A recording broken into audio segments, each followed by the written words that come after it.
홍하나 기자 어서 오세요. 안녕하세요. 네, 어서 오세요. 네, 홍하나 기자가 나왔다는 건 우리가 가장 사람들이 제일 관심 있는 게 요새 돈하고 부동산 아닌가요?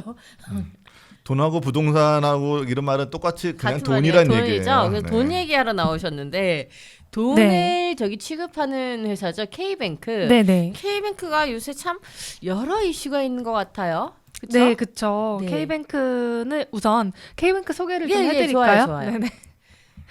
K뱅크는 이제 다들 뭐 카카오뱅크에 비해서 인지도가 사실 많이 떨어지지만 뭐 놀랍게도 1호 인터넷 전문 은행이에요. 아, 우리나라의 그게 우리나라의 첫 인터넷 전문 은행. 네네. 아, 혹시 카카오뱅크로 이제 오해하고 계시는 분들도 네. 많을 아, 수 K도 있으니까요. K뱅크고 카카오뱅크도 K잖아.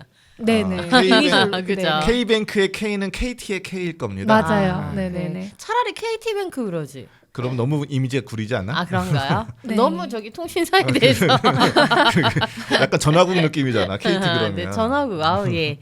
네네. 우리나라의 첫 번째 인터넷 은행인데요. 네네. 방금 심 선배가 말씀하셨다시피 이름에서도 알 수 있듯이 KT를 중심으로 설립됐었는데요. 지금은 이제 우여곡절 끝에 지금의 BC카드가 대주주죠. BC카드가 KT의 또 자회사죠. 자회사니까 네네네. 결국은 KT 그룹에 소속되어 있다고 볼 수 있겠네요. 그렇죠. 네네 그렇네요. 제가 K뱅크 옛날에 유저였습니다. 네, 불행히도 알겠습니다. 불행히도 카카오뱅크가 나오자마자 옮겨 탔지만 아, 이렇게 확실하게 끊어주는데 하고 싶은 말을 꿋꿋이 한다는 것은 네. 이종철 선배 좀 따라해봤어요. 아, 예, 아주 그냥 찐친이시네요 두 분. 자, 네. 그런데 이 K뱅크가 사실 막 되게 잘 되는 이미지는 아니었단 말이에요. 네, 그렇죠? 그쵸. 그런데 네. 첫 연간 흑자? 네네. 이게 무슨 얘기죠? 네. 이번에 첫 연간 누적 흑자를 달성을 누적 했는데요. 흑자. 누적 흑자이기도 하고 첫 분기 흑자를 올해 처음으로 달성을 했죠. 연간이라고 하면 올해? 네, 올해요. 올해 아직 안 지금까지. 끝났는데. 누적 흑자예요. 누적 흑자. 3분기까지 까지의 누적 누적 흑자다. 네. 4분기에 완창 적자 봐서 올해 적자가 될 수도 있지만 아직까지는 흑자다. 네, 일단 제가 설명을 드릴게요. 네네. 자, 들으세요. 감사합니다. 먼저 뭔가 악감정이 있으신 것 같기도 하고. 먼저 K뱅크가 처음으로 흑자를 낸 건 올해 2분기예요. 아. 출범한 지 4년 만이죠. 아, 네네. 네네. 카카오뱅크는 2년 만에 첫 아, 흑자를 냈고. 냈는데요. 굉장히 늦은 편이죠. 네. 2분기에 39억 원의 당기순 이익을 기록했는데요. 이제 2분기에 이어서 3분기에도 흑자를 내서 168억 원, 3분기에 168억 원의 당기순 이익을 기록했어요. 네. 그래서 1분기부터 3분기까지 누적 이익을 합산하면은 1분기 이제 마이너스 123억 원이 있었거든요.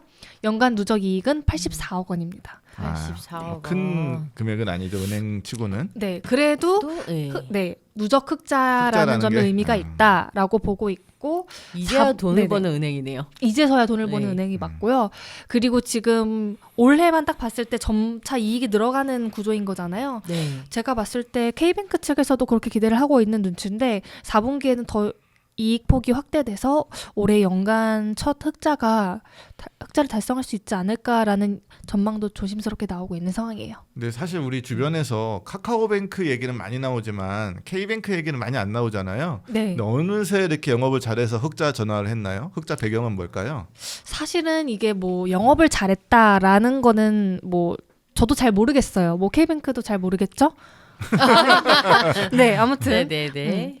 제가 그래서 좀 K뱅크에도 좀 물어봤는데요. 일단 네. K뱅크에서도 두 가지를 말하더라고요. 가장 먼저 K뱅크 하면 가장 먼저 떠오르는 게 업비트. 아, 이 음. 계좌가 아니겠어요? 연동이 돼 네네네. 있죠. 네. 가상자산의 수혜를 보겠네요. 네네, 맞아요. 네. 업비트가 우리나라에서 이제 암호화폐 거래소 중에서 가장 이용자 수가 많은 네. 그런 곳인데 업비트가 K뱅크랑 단독 제휴를 맺었어요, 작년에. 아. 그래서 업비트에서 그 거래를 하려면은 K뱅크 네. 계좌가 무조건 있어야 되는 거예요. 아. 근데 작년이었던가요? 재작년이었던가요? 암호화폐 열풍이 작년부터 지금까지도 계속 쭉 되고 있죠. 이어지는 네네네. 것 같아요. 근데 이제 코로나로 네. 인해서 더 그쵸. 네. 커졌죠. 네. 네. 그러면서 아마도 더 수혜를 본 것 같은데 작년에 네. 이제 제휴를 맺어서 고객 수가 크게 증가를 했거든요. 네네. 지난해 말 K뱅크 고객 수가 지난해 말 219만 명에서 올해 3분기 말 기준으로 660만 명. 와 거의 네네. 2.5배는 늘었네요. 그 말은 네. 곧 우리나라 암호화폐 투자자가 열풍이다. 660만 명이라는 그렇죠. 얘기인가요? 너도 나도 하고 있다 네. 이거죠. 아 거기다 돈을 넣어야지 코인을 살 수 있군요. 네, 아, 그렇죠. 네, 또 네, 거기다 네. 돈을 넣어야 된다는 건 어떻게 보면 K뱅크가 보유하고 있는 네, 네. 그런 그 금액이 또 굉장히 그 사용자들 그 돈이 또 네. 많다는 거잖아요. 그쵸, 그쵸. 네네. 넣었다 뺐다 할 때마다 수수료를 받을 거고요. 그럼요, K뱅크는, 그쵸? 그럼요. 네. 그런 고객수 중간은 이제 수신과 여신의 확대로 이어진 거죠. 네네. 아, 카카오뱅크만 있었던 걸로 알고 있었는데 K뱅크라는 곳도 있구나. 계좌를 터놓으니까 네. 돈을 또 입금도 하게 되고. 그쵸. 그렇게 해서 또 네. 솔직히 이제 암호화폐는 이제 자주 들여다보면서 자주 거래를 또 하잖아요. 네네. 거래 활성화가 또 자연스럽게 이루어졌을 것 네네. 같고요. 그래서 이제 수치로 보면은 9월 말 기준 수신이랑 여신이 각각 12조 3,100억 원, 6조 1,800억 원으로 네. 지난해 말 수신이 12조? 네. 네. 여신이 6조? 네, 절반이죠. 네네. 음. 지난해 말과 비교했을 때 또 이것도 수치 말씀드릴게요. 각각 8조 5,100억 원, 3조 1,900억 원 증가했습니다. 그런데 아까 사실 방송 들어오기 전에 네. K뱅크에 우여곡절이 많다라고 우리 홍 기자가 얘기를 했어요. 네네. 우여곡절. 아니 은행의 우여곡절이란 말은 좀 어색한 것 같아요. 원래 금융관련법이나 공정거래법 등을 위반하면은 대주주가 될 수가 없거든요. 네. 뭔가 법 위반을 했군요. KT가. 네네네. 그 공정거래법 위반한 전력이 있어가지고요. 대주주 그 적격성 문제가 불거졌었죠. 그래서 그래서 오랜 시간 동안 사실은 증자를 받지 못했어요. 대주주가 증자를 못하니까. 네네네. 그래서 한동안 이제 1, 2년 정도 K뱅크가 대출을 중단을 했었죠. 그래서 신규 대출을 발행을 하지 못했고 사실상 은행이 대출을 해주지 않는다는 건 영업 중단이라는 거잖아요. 그런 상황이죠. 네네. 그러면서 이제 영업 네. 중단이 됐었죠. 네. 그런데 이제는 그 아까 말한 대로 BC카드로 네. 대주주가 바뀌면서 네. 그게 사실은 이제 이 K뱅크의 문제가 불거지면서 인터넷 전문은행 특례법에 대한 논의가 네, 네. 한 꽤 오랫동안 되어 왔어요. 예외로 할 것이냐 말 것이냐. 네네 예외로 이제 해줄 것이냐 공정거래법 위반 대주주의 공정거래법 위반 네네. 전력을. 근데 여기에 대해서 정치권의 반대도 사실 되게 많았어요. KT 특혜법이다 아니다라는 얘기도 많았고. 전통은행들 입장에서는 그게 아주 불공정한 입장이겠네요. 그쵸. 그쵸. 아무래도 네네. 또 경계가 새로운 은행, 인터넷 전문 은행이 출범했다는 것 자체부터 너무 경계가 되는데 여기서 정치권에서 또 얘네들을 위한 뭔가 법을 해준다? 아무래도 좀 눈엣 가시처럼 보였겠죠. 그때 그 아마 카카오페이 때도 한번 그런 비슷한 문제가 있었죠. 카카오뱅크도 마찬가지로 아, 그 문제가 카카오뱅크. 있었어요. 근데 이제 카카오뱅크는 지금 KT가 사실 우회해서 지금 대주주를 바꾼 거잖아요. 네. 근데 카카오뱅크는 그걸 일찌감치했어요. 그걸 일찌감치해서 카카오뱅크는 대주주 변경을 했고 그 당시 최대 주주가 한국투자금융지주였는데요. 그때 카카오뱅크 지분 29%를 한국투자증권에 넘길 예정이었어요.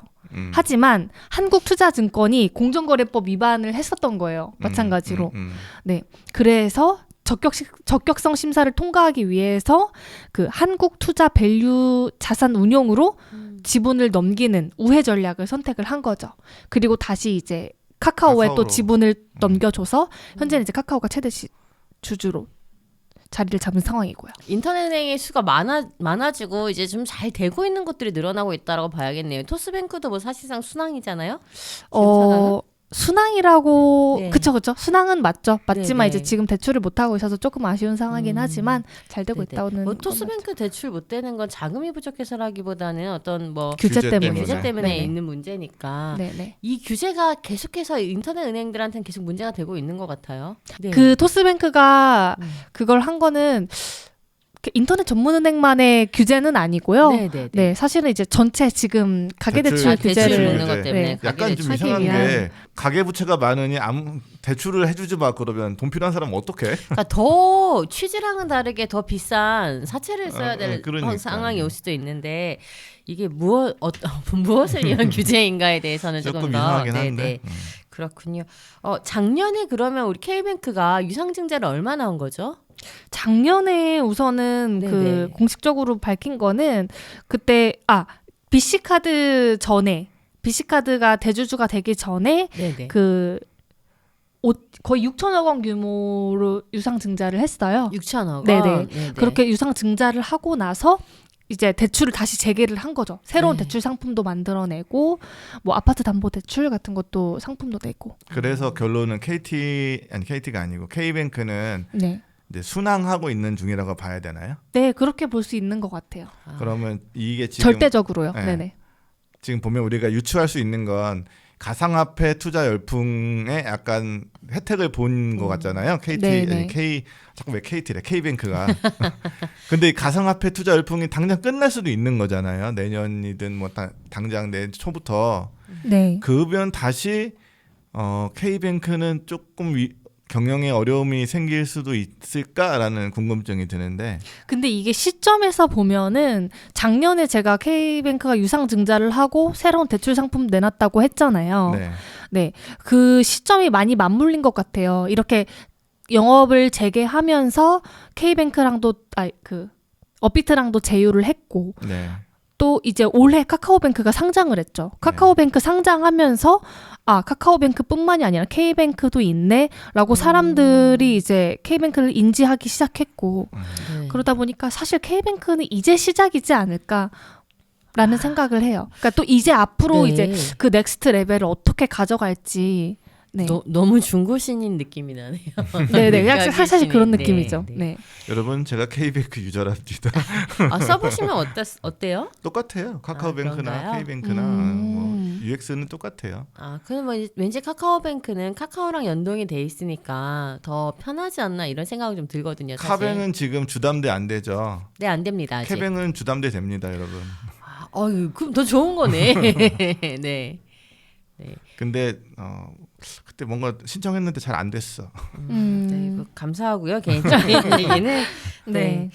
그렇군요. 이제 뭐 그럼 앞으로는 K뱅크, 뭐 토스뱅크, 카카오뱅크 그리고 또 새로운 인터넷 은행이 나올 수도 있는 지금 건가요? 사실 네네. 금융사들 사이에서 새로운 인터넷 전문 은행을 만들고 싶다는 얘기는 계속 나오고 있어요. 네, 근데 이게 좀 아이러니하잖아요.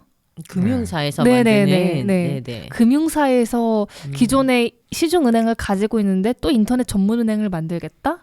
좀 말이 안 맞지 않나요? 시중은행을 가진 회사도 있겠지만 혹시 뭐 보험사나 증권사 뭐 다른 이제 그런 은행이 아닌 계열사의 예금 뭐 금융사들은 이런 걸 안 하는 곳들에서 그런 데서 그런- 한번 해볼 만할 것 같아요. 그런 데서는 근데 이제 보통 그런 데가 금융지주를 같이 끼고 있잖아요.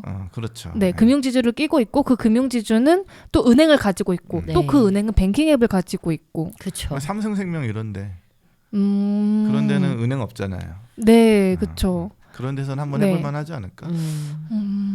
네, 뭐 그럴 삼성은행은 가능성도 예. 굉장히 두려워하지 않나요? 우리 정치권이라 이런 데서. 그래서 사실 은산분리가 그래서 나온 거 아닌가요? 삼성이 우리 은행 먹을까봐? 네네. 네.